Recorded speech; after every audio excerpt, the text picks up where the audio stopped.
Zaidi ya watu milioni 12.2 kutoka mikoa 25, halmashauri 137 nchini wamenufaika na upatikanaji wa maji safi kupitia taasisi ya wakala wa maji na usafi wa mazingira vijijini RUWASA kupitia mradi wa P4R, ikiwa ni ongezeko la 102% katika maeneo ya vijijini. Mhandisi Woilita Kilita, mkurugenzi mkuu wa taasisi ya wakala wa maji safi na usafi wa mazingira RUWASA, amebainisha hayo jijini Mwanza katika mafunzo ya mpango endelevu wa usambazaji wa maji vijijini awamu ya pili yaliyowashirikisha wafanyakazi wa RUWASA, watumia maji na wanufaika kutoka mikoa 25. Kwa majina naitwa Mhandisi Walter Kirita, ni mkurugenzi mkuu wa taasisi ya wakala wa maji na usafi wa mazingira vijijini RUWASA, ambayo ni taasisi iko chini ya wizara yetu ya maji, ambayo inashughulika na kujenga miradi vijijini ya maji na baadaye kuikabidhi kwenye vyombo vya watumiaji maji ngazi ya jamii SIDUSO,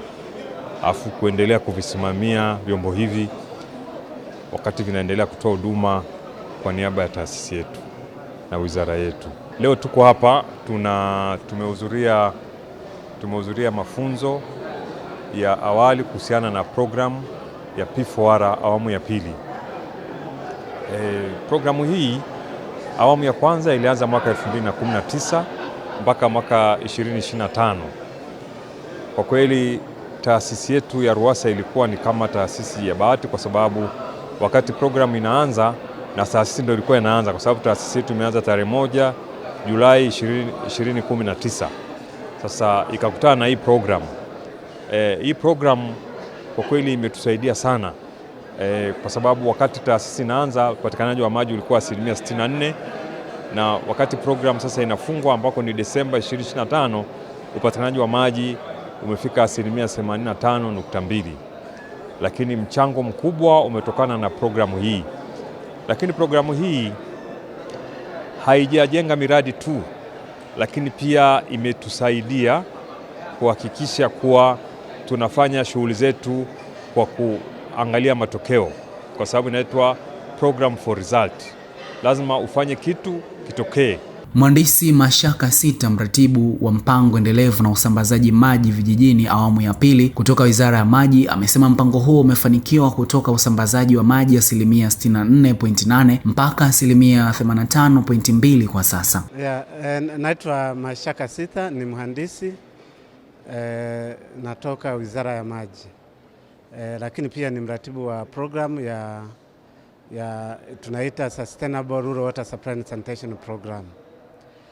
Programu hii ni programu ya WASH, inatekelezwa kwenye wizara 3, yani Wizara ya Maji, Wizara ya Afya, Wizara ya Elimu, na watekelezaji ni watu wawili. Kwenye upande wa maji watekelezaji ni RUWASA, lakini upande wa usafi wa mazingira wanaotekeleza ni TAMISEMI. Na sisi wa Wizara ya Maji ndo owner wa program, ndo wamiliki wa programu hii, na programu hii ni awamu ya pili. Awamu ya kwanza ya programu ilianza 2019 na ikaisha 2025. Ilikuwa programu ya mafanikio sana, hasa kwenye upande wa vijijini, katika usambazaji wa maji vijijini. Tunakumbuka ndo programu iliyotoa usambazaji wa maji kutoka 64.8% mpaka tunamaliza ilikuwa 83.2%. Kwa hiyo ni programu ambayo kwa kweli ni mafanikio makubwa. Anyitike Mwakitalima, mratibu wa kampeni ya usafi wa mazingira kutoka Wizara ya Afya, amesema mbali na usambazaji wa maji, pia mradi huo umepunguza magonjwa ya milipuko pamoja na kujenga. Naitwa Anyitike Mwakitalima, ni mratibu wa programu ya usambazaji maji na usafi wa mazingira upande wa Wizara ya Afya. Programu hii kama ilivyoelezwa kwamba imetekelezwa katika awamu ya kwanza na sasa tunaingia katika awamu ya pili, ambapo katika awamu ya kwanza kwetu sisi katika sekta ya afya tumeona manufaa makubwa. Mojawapo ni kuongeza idadi ya watu ambao wanatumia vyoo bora, ambao awali walikuwa hawana vyoo bora, ambapo lengo la mradi katika awamu ya kwanza ilikuwa ni watu milioni 9, lakini tumeweza kufikia watu milioni 12 na laki 3. kwa maana kwamba lengo lililokuwa limewekwa limeweza kuvuka. Lakini katika eneo la pili ilikuwa ni kuhakikisha kwamba vituo vya kutolea huduma za afya hususan vile za vijijini vinapata huduma bora ya maji, sehemu za kunawia mikono, huduma ya vyoo na sehemu ya kuchomea taka. Na lengo la mradi lilikuwa ni kufikia vituo 2636, lakini mpaka tunakamilisha awamu ya kwanza tulifikia vituo 3764. Maana yake pia katika ile eneo tumeweza kuvuka lengo. Sasa matokeo ya haya ambayo tumeyafanya ni nini? Kwanza tunayaona katika maeneo makubwa mawili. Kwanza ni kupungua kwa milipuko, magonjwa ya milipuko hususan kipindupindu. Ninyi wenyewe ni mashahidi kwamba katika mwaka huu tunaoendelea nao kumekuwa na visa vichache sana vya ugonjwa wa kipindupindu ukilinganisha na miaka iliyotangulia. Katika sakata la elimu ya huduma za afya, Mwalimu Esther Nyemenohi ni mnufaika wa mradi huo. Amebainisha kuwa mradi huo umeweza kujenga vyoo ambavyo vinawezesha watoto wa kike kuwa na chumba chao maalum cha kujihifadhi katika kipindi cha hedhi na kufanya wahudhurie masomo yao katika kipindi chote cha masomo. Mimi kwa jina naitwa Mwalimu Esther Wilson Nyemenohi, natokea halmashauri ya wilaya Muleba, mkoa wa Kagera.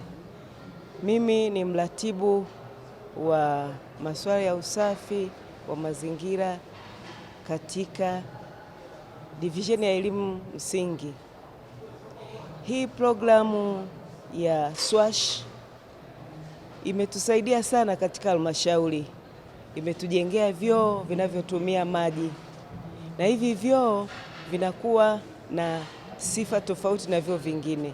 Hivi vyoo kwanza vinakuwa lazima ujenge choo kwa ajili ya wanafunzi wenye mahitaji maalum. Vile vile lazima uweke chumba maalum cha wasichana, lazima uweke miundombinu ya vinawia mikono.